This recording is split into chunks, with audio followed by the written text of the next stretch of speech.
un bien beau volant pour une bien belle voiture. Le klaxon se trouve ici sur toute la partie centrale.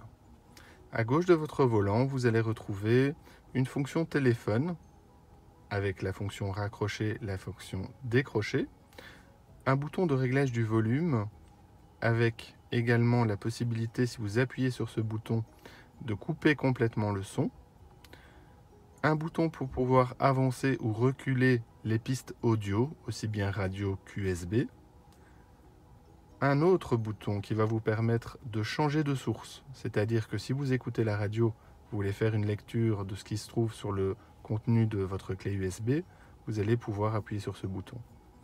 Enfin, le menu commande vocale. Quand votre téléphone sera connecté en filaire, c'est-à-dire avec le câble au véhicule, vous allez pouvoir avoir accès à ce qu'on appelle l'assistant, par exemple sur Android, ou Siri sur l'Apple. Et toutes les commandes vocales alors viendront se tenir ici. À droite de votre volant, vous allez retrouver d'autres fonctions, principalement liées à l'utilisation du régulateur de vitesse.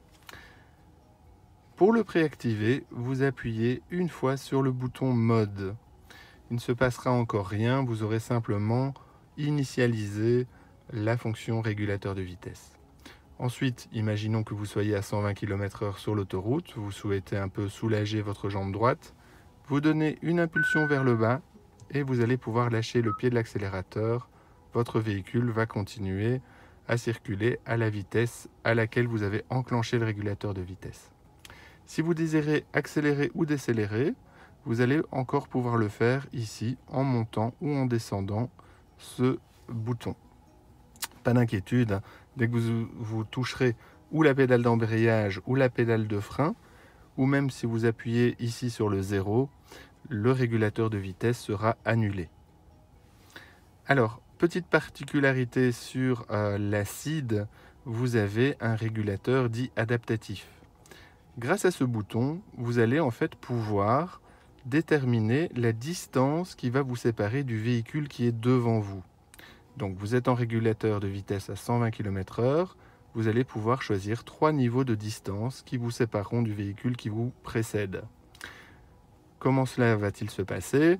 Eh bien, c'est très simple. Si vous êtes à 120 km/h, que vous êtes devant un véhicule et que celui-ci freine, votre véhicule va freiner et s'adapter à la vitesse du véhicule qui est devant vous. Si ce véhicule descend à 100 km/h, elle descendra à 100 km/h. Si elle reprend à 120 km/h, la vitesse à laquelle vous étiez, elle reprendra à 120 km/h. C'est très pratique, ça évite en tous les cas de devoir toujours couper et remettre le régulateur de vitesse.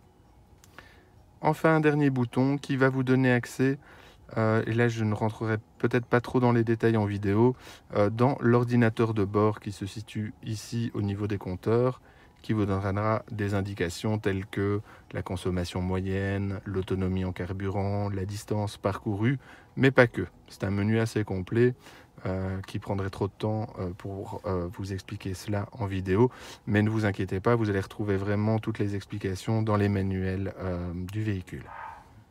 Au niveau du multimédia de la Kia Ceed, nous avons décidé, puisque c'est quand même un gros chapitre au niveau explication, de faire une vidéo qui est tout à fait à part et que vous allez également retrouver sur notre chaîne YouTube.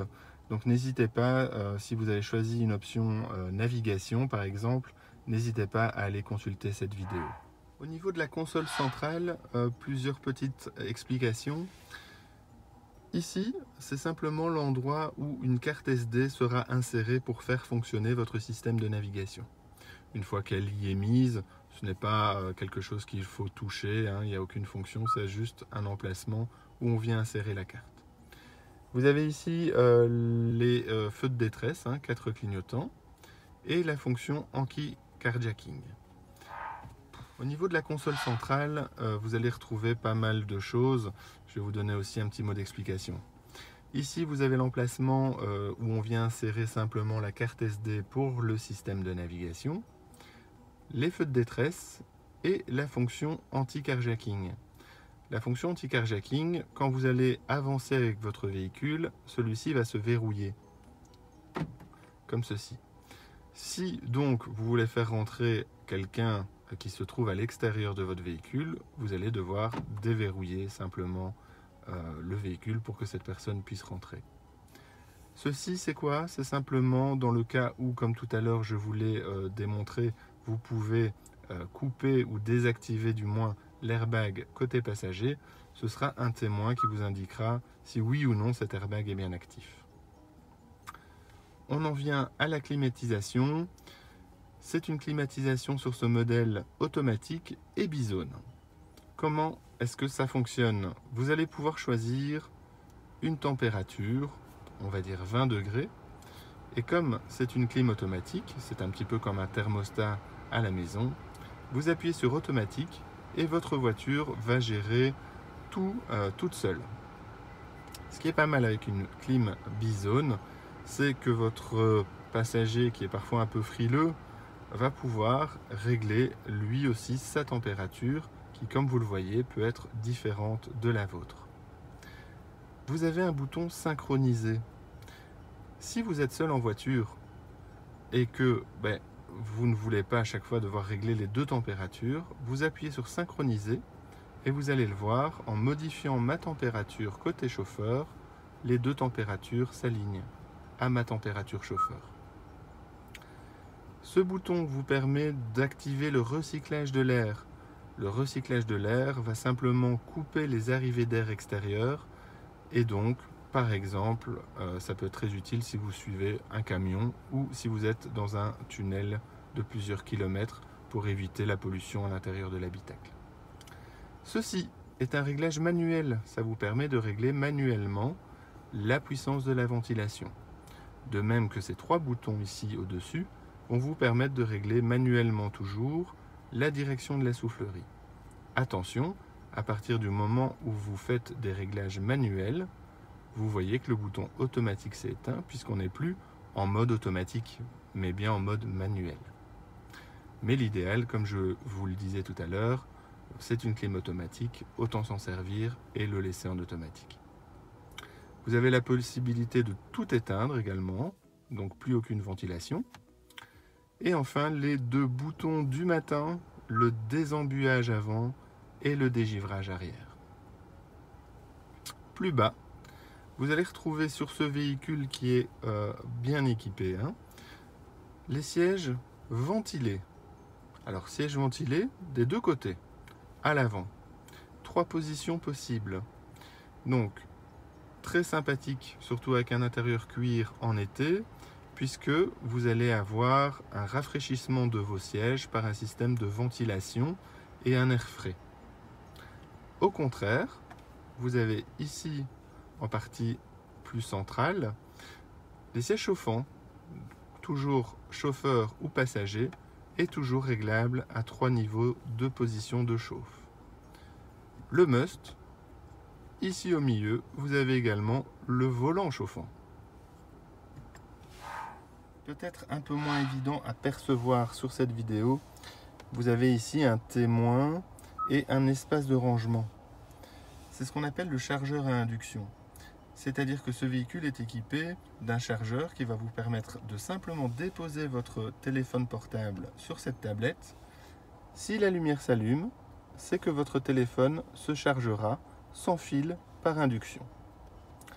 Ici, vous pouvez voir qu'on a un petit volet, un petit cache d'un espace de rangement, mais pas que, puisque derrière ce cache, vous avez d'abord une prise USB. Alors vous voyez qu'elle est différente de celle qui est à côté. Une prise USB qui va vous servir uniquement à charger, tandis que celle du milieu non seulement va charger, mais va servir pour la lecture audio. Clé USB ou votre téléphone portable. Je vous en parlais tout à l'heure avec les commandes vocales. Donc pour pouvoir avoir accès aux commandes vocales, il faudra que vous raccordiez votre téléphone portable à ce port du milieu, le port USB. À côté encore un port auxiliaire, c'est quand même beaucoup moins utilisé. Et enfin à gauche, une prise 12 volts. Ce véhicule est équipé d'une boîte automatique. Vous pouvez percevoir ici sur le levier certaines indications.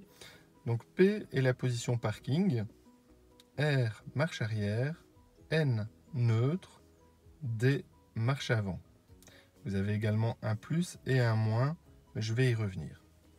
P, donc c'est la position qu'il faut utiliser quand le véhicule est à l'arrêt pour pouvoir démarrer ou éteindre le véhicule.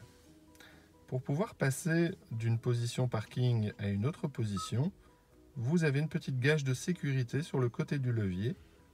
Vous appuyez sur ce petit levier de sécurité et ensuite vous actionnez votre marche arrière. Ensuite vient le neutre, quand même beaucoup moins utilisé en boîte automatique. Et enfin, la marche avant. Quant au plus et moins que vous pouvez apercevoir là, il suffit de prendre votre levier de vitesse et de le basculer vers la gauche. Quand vous faites ceci, vous êtes en boîte séquentielle. C'est-à-dire que vous allez pouvoir passer, un peu comme pour une boîte manuelle, vos rapports vous-même. Première, deuxième, troisième, rétrogradé, comme ceci. Ensuite, vous avez ici plusieurs fonctions. Sport, c'est parce qu'en boîte automatique sur ce modèle, vous avez une fonction sport. Donc une fonction qui va pousser un peu le véhicule plus loin dans les tours. Donc avoir une conduite un peu plus agressive qu'en mode classique. Ceci, c'est le bouton Start-Stop, c'est-à-dire que ce véhicule est équipé d'un système qui permet des économies de carburant. C'est-à-dire que quand vous allez être à un feu rouge, à l'arrêt, pied sur le frein, le moteur se mettra en pause. Dès que vous lâcherez le pied du frein et que vous réaccélérerez, pas de souci, le véhicule redémarrera. Ce bouton permet d'activer ou non la détection d'obstacles à l'arrière. Par défaut, ça doit rester activé. Ce bouton sert plutôt aux personnes qui équiperaient leur véhicule d'une attache remorque. C'est pour éviter oui, en marche arrière avec une remorque, que la détection sonne en continu tout le temps. Et enfin, le parking automatique. Ce petit bouton, cette fonction va vous permettre de vous garer automatiquement. C'est-à-dire que vous allez approcher d'un emplacement de parking disponible, par exemple entre deux véhicules. Vous allez actionner votre clignotant. Le véhicule va calculer l'espace qui sépare ces deux véhicules, va vous dire s'il est possible de s'y garer. Et s'il est possible de s'y garer, vous donnera des instructions telles que mettez-vous en marche arrière, mettez-vous en marche avant. Vous allez pouvoir par contre lâcher tout à fait le volant puisqu'elle va effectuer ce créneau ou cette manœuvre de stationnement seule. J'en viens au plafonnier. Vous avez ici un rétroviseur automatique jour-nuit, c'est-à-dire que quand un véhicule arrivera derrière vous pendant la nuit avec ses phares, votre miroir va se foncer pour ne pas que vous soyez ébloui. Ici, vous allez retrouver un petit espace de rangement pour les lunettes, les interrupteurs pour les différentes lampes de lecture. Et ce véhicule est équipé d'un toit panoramique, donc vous avez ici le bouton de commande qui va vous permettre d'ouvrir le toit panoramique. À titre informatif et pour le plaisir des yeux, je vous présente également le moteur.